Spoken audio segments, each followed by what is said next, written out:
Welcome to another insightful episode of the weekly business roundup. With me, your host Wadulo, Mark Arnold. We round up the big local and international stories in business and finance in the last 1 week. And these are the highlights. Government of Uganda releases second quarter funds. Uganda Revenue Authority misses first quarter revenue collection target by 499 billion shillings. Coffee sector players to leverage on new coffee law.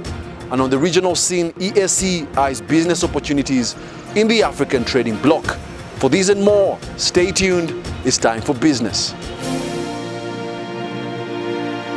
A total of 5.8 trillion shillings has been released for the quarter two expenditure. The second quarter disbursement of the 2021-22 fiscal year brings it to 12.074 trillion that has been released by government to date. Dennis Sigua reports. The release of 5.8 trillion shillings brings the total to 12 trillion Ugandan shillings that has been released to date and amounts to 53% of the approved financial year budget. No accounting officer should cite an excuse of not paying people on the 28th of every month. Number two, accounting officers must prioritize payment of service providers on time and avoid accumulation of arrears. Quarter two release has prioritized key areas which include the health sector, which has been allocated 294.6 billion shillings, agriculture and industry 184.5 billion shillings, 437 billion shillings for governance and revenue collection, and 256.8 billion shillings for judiciary, electoral commission, legislature and the missions abroad. The key releases have been made to UNRA, Uganda National Roads Authority, 303 billion, Ministry of Energy and Mineral Development, 68.8 billion, Ministry of Works and Transport, 43 billion, and Ministry of Water and Environment, 170 billion, and these are to cater for accumulated certificates in those various infrastructure entities. Despite the economic challenges caused by the COVID-19 pandemic, government reiterates its commitment to maintain macroeconomic stability. And I would want the entire country to know, including people in local governments and everywhere, the budget is going to be reviewed and ensure that money goes to where the priorities are. Instead of thinking that that one which is already in the budget will be there as it is, then we borrow to fund the priorities. No. So far, the performance of the economy indicates steady recovery following the partial reopening as shown by high-frequency indicators of economic activity. On the downside, a faster resolution of the global supply chain disruption, softer international commodity prices, and another round of good food crop harvests could cause inflation to remain subdued. The MPC assessed that inflation remains benign, but the risk to the economic growth outlook are skewed to the downside, and that there remains considerable excess capacity in the economy. The exchange rate has remained relatively stable, with the shilling appreciating at 3.530/6 in September due to the increased foreign exchange inflows. Dennis Sigua for UBC Business. Uganda Revenue Authority failed to hit its first quarter target by 499 billion shillings. However, the revenue body achieved a growth in revenue of 9.6% in comparison with the same period in the last financial year. The net revenue collected by Uganda Revenue Authority in the first quarter of the financial year 2021-2022 is 4,451 billion despite the tough economic times. Outstanding growth was registered on the domestic revenue collected at 199 billion, amounting to 8.1%, and customs revenue collection at 152 billion, a growth of 9%. Even with all the hardships, the economy of Uganda is growing. We are now expecting a growth of about 3% of the GDP. Before COVID, we were growing much higher, above 6%. So, for the growth of any revenue tax head it would be a natural growth from the growth of the economy. However, the growth that we're experiencing now in revenue is much suppressed. It would be higher without the COVID. With the ongoing sensitization of the public on paying of taxes, digitization of services and expansion of the taxpayers register, the revenue body seeks to efficiently serve its customers and boost revenue collection. As Uganda Revenue Authority, we have recommitted ourselves to collect efficiently every single penny of tax that is collectible for national development. This journey, we cannot walk it alone without our valued taxpayers. We are using this opportunity to appreciate you and to rally you that join us and voluntarily pay your taxes. Make honest declarations, pay the right amount of tax, and that tax will help us transform our nation. The support from government for the worthy cause is welcomed. As URA, we are focusing on two broad areas. The first area is to enhance our human resource. We have been too few on the ground. So as you may have known, we have put out an advert and we are recruiting. We expect a new force of about 600 to reinforce our numbers. But the other area where we are focusing is automation. Our work will be simplified and the taxpayers' work will be simplified. Meanwhile, Uganda Revenue Authority has introduced WhatsApp and web chat as new support channels to enhance service delivery. The two channels will offer taxpayers seamless service support and ease compliance. The revenue body has also introduced Braille service to cater for the visually impaired customers. We are here also to appreciate the good partnership Uganda National Association of the Blind has had with the Uganda Revenue Authority since 2019. Sada Mubale, UBC News, Kampala. Relatedly, real estate sector players have urged government to fully reopen the economy in order to breathe life into some struggling sectors. Uganda's real estate sector has blossomed over the years, though not in tandem with the population growth, especially in urban areas. It is for this reason that URA is born by a business summit dedicated an edition to real estate development. We have income tax, we have VAT, we have withholding. There are many. 22. Yes. 22 taxes. For one sector.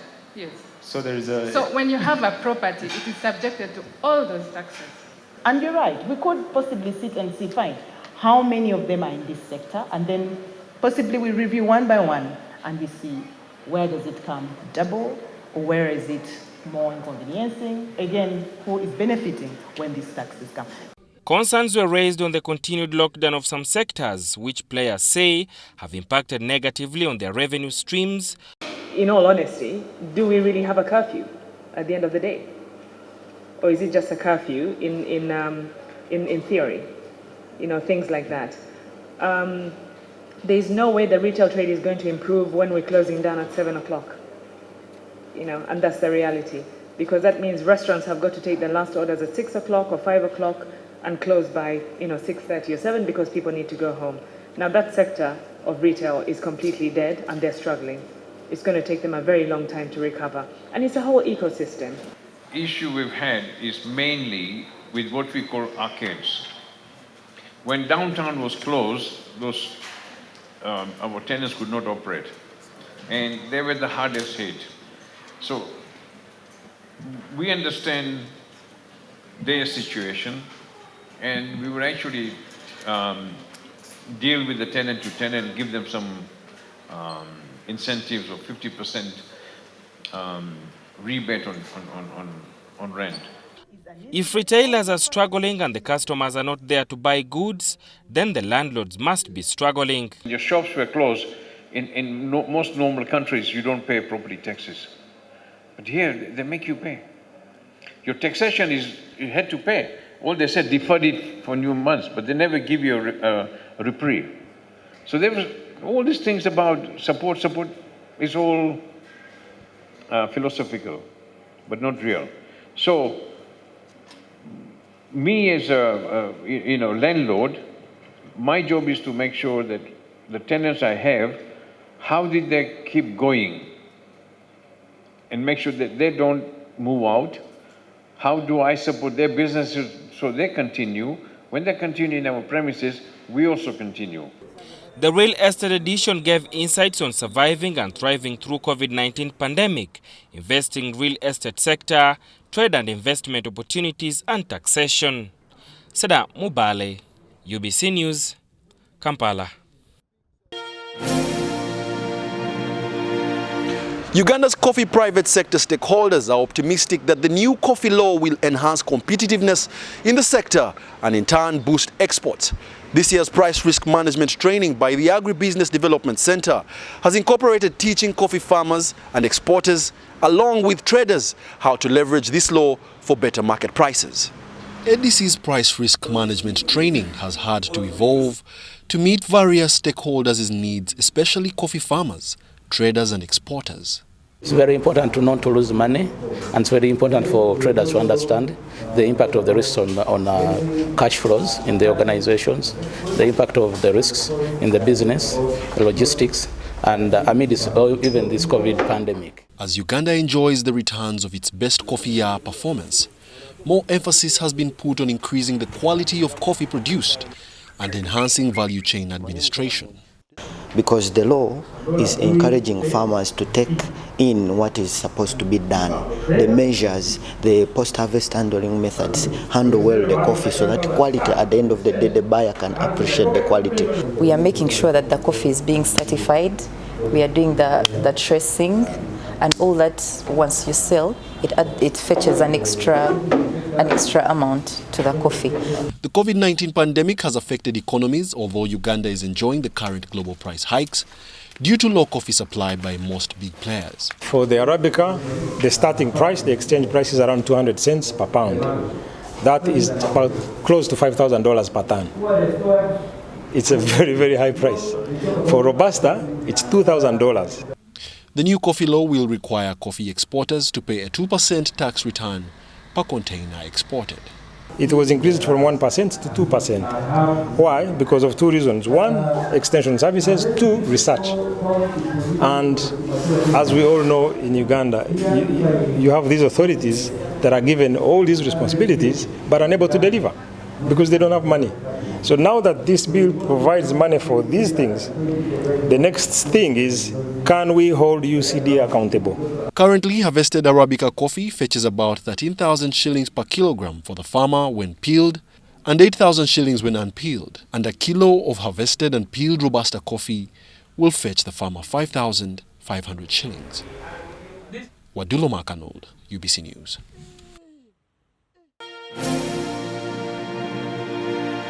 Women are urged to leverage on technology in order to penetrate into the growing digital economy. By embracing technology, they will achieve fundamental financial inclusion in the dynamic digital economy. Let's take a look.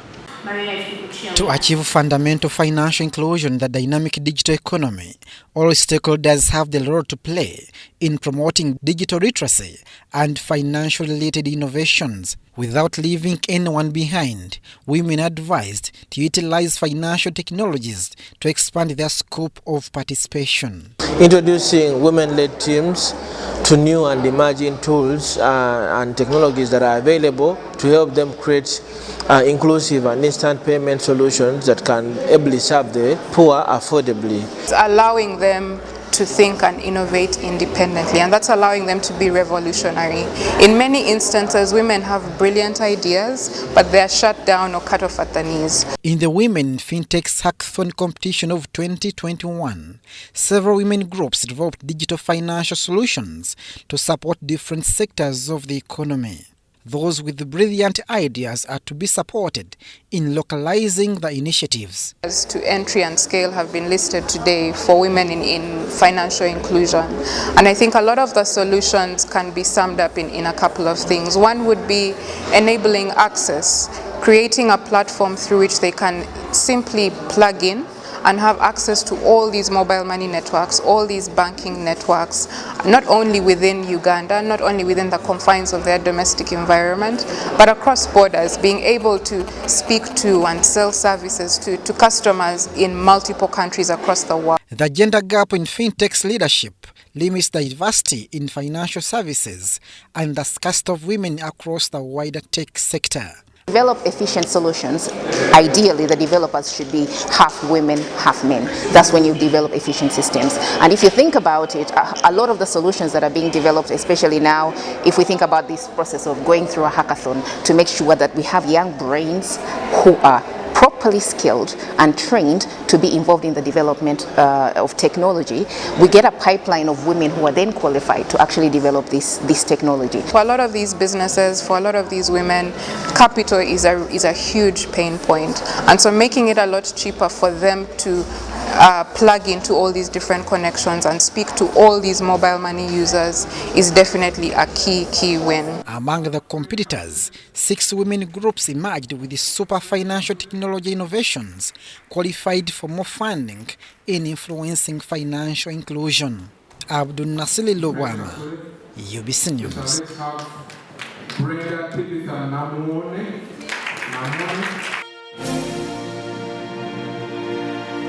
The Ministry of ICT and National Guidance is expediting a partnership with Romania in a bid to spur national ICT growth.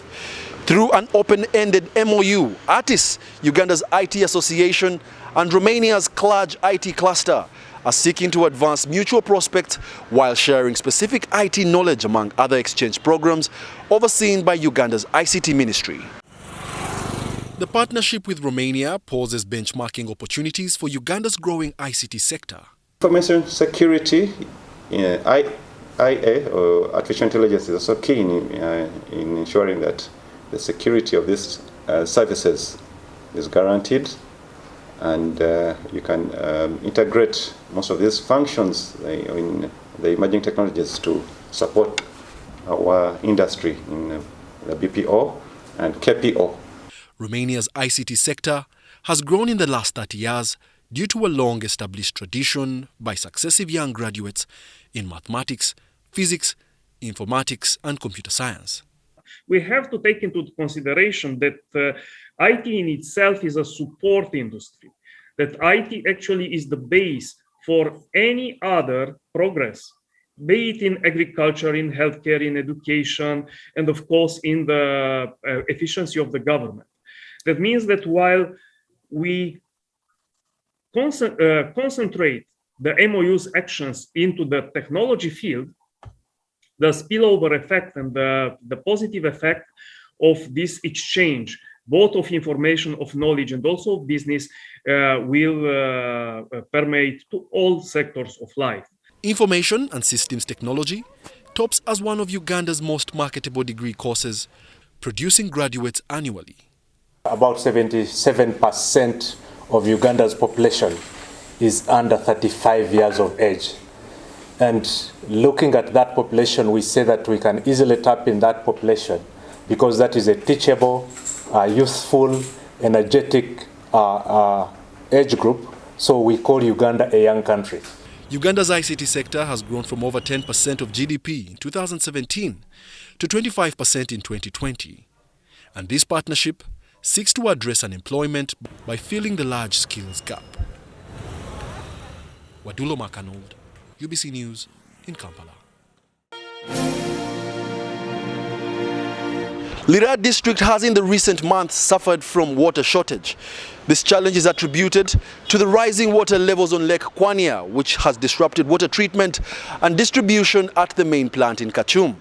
Now, in order to tackle the problem, Umeme is to upgrade the network from wooden poles to concrete ones and also shift the 33 kV electricity network. The 2 kilometers power network, which was once easily accessible and constructed on dry land, is now waterlogged. This lake also has some history of some crocodiles, which are dangerous to human beings. Although the Umeme network engineers have been provided with canoes to sort out the power supply issue at the Kachum treatment plant, an urgent and amicable solution is required. We are going to be giving them power. That is 100%. But we are changing the mode of the network. We are changing from wooden poles to concrete poles, and also relocating this network to some dry area. So if that is done 100%, they will have reliability. We did a lot of protection by building retaining walls. We constructed big retaining walls of about 6 meters, 4 meters. But all those those structures, from where water never used to be, where we put a 6-meter retaining wall, right now it is swallowed completely. Lira district consumes about 10 million liters of water per day. However, currently, National Water and Sewerage Corporation can only manage to supply 7 million liters if power supply is stable, and on generators it drops further to about 3.5 million liters. We are designing a second intake, but will not cross the other intake. It will remain there. This second intake, we are going to put it near the transformer. We're going to put it near the transformer. That's the first option. Put intake near the transformer. The second option is to lay the pipes from the lake and bring water here, somewhere at the place which is dry. Then we build the sump and the pump houses on top. Then so that we can pump the water, we can get it near the point which is safe. We are still designing that. We are going to check both options. We see the option which will give us the best results. Water levels on Lake Kwania started rising in April 2020, affecting the powerhouse treatment plant. It then weakened the base of the wooden poles, leading to collapse and water supply problems. Dennis Igoa for UBC News.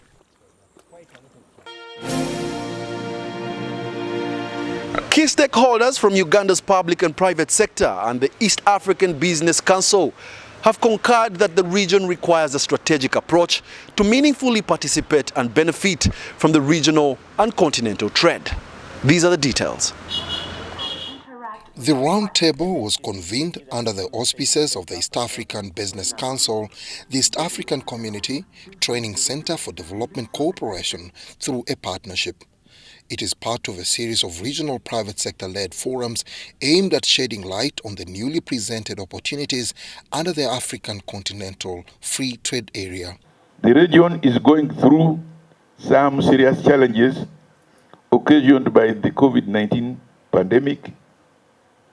In the face of this global economic challenge, creation of the vast continental regional market, therefore, is a major opportunity to help African countries and, of course, the youth accelerate growth. Policymakers and private sector actors emphasized the need for the region to tap into its immense demographic dividend. The rapidly growing youthful population is seen as a resource that, if effectively exploited, can socially and economically transform livelihoods. We are seeing a lot of opportunities that are going to open in terms of markets, in terms of reaching out to the 1.3 or 7 billion people across Africa. I think several figures have been put across, but the point is that this is a huge, huge, huge market which we should take advantage of. However, there are several barriers, such as lack of skills, capital and mindset change that many believe could hamper youth participation in the trading bloc. Issues of financing remains a big challenge for the young people. Many of the young people have ideas, crazy ideas, that can actually change the world, but they get frustrated when it comes to issues of financing, who to finance these ideas. So these are issues that we need to address. And the issue of quality, the issue of the production, the issue of the skills. The level of entrepreneurship is being entrenched. People, before they graduate, they have something to do, and I've seen it. So this is the spirit, this is the culture, this is the mindset we need. we need to grow that to 50%. And that is the commitment between URID and EABC. We need to encourage youth to be job creators as opposed to be job seekers. And we are, as EABC and URID, will make sure that those barriers that hinder you to create business are removed. We are engaging the development banks. At the meeting, the Private Sector Foundation Uganda announced the rebranding of the annual Youth Enterprise Awards to the annual Gideon Badagawa Youth Enterprise Awards in honor of the late executive director who passed on recently. Dennis Igor for UBC News.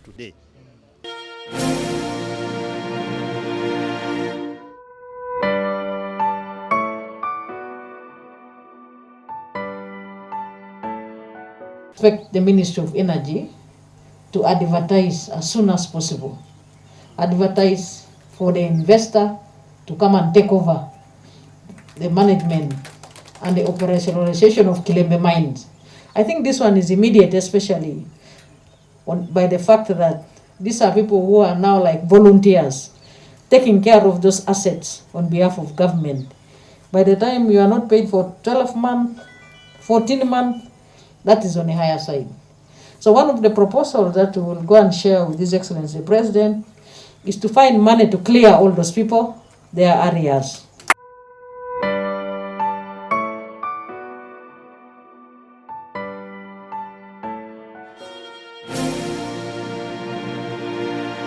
Bungee jumping has resumed in Jinja. Although it is breathtaking and scary, bungee jumping is an activity I term as fun. I recommend you to do it at least once in your lifetime for adventure. Check it out in our Sounds of Business.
Did we forget about the basics of mass communication? The media's role is to inform, educate and entertain the public within ethical contexts. Thank you for joining us on this week's episode of the Weekly Business Roundup. With me, your host, Wadulo Arnold. Catch us on the next same time, same place. From the team, we must say good night.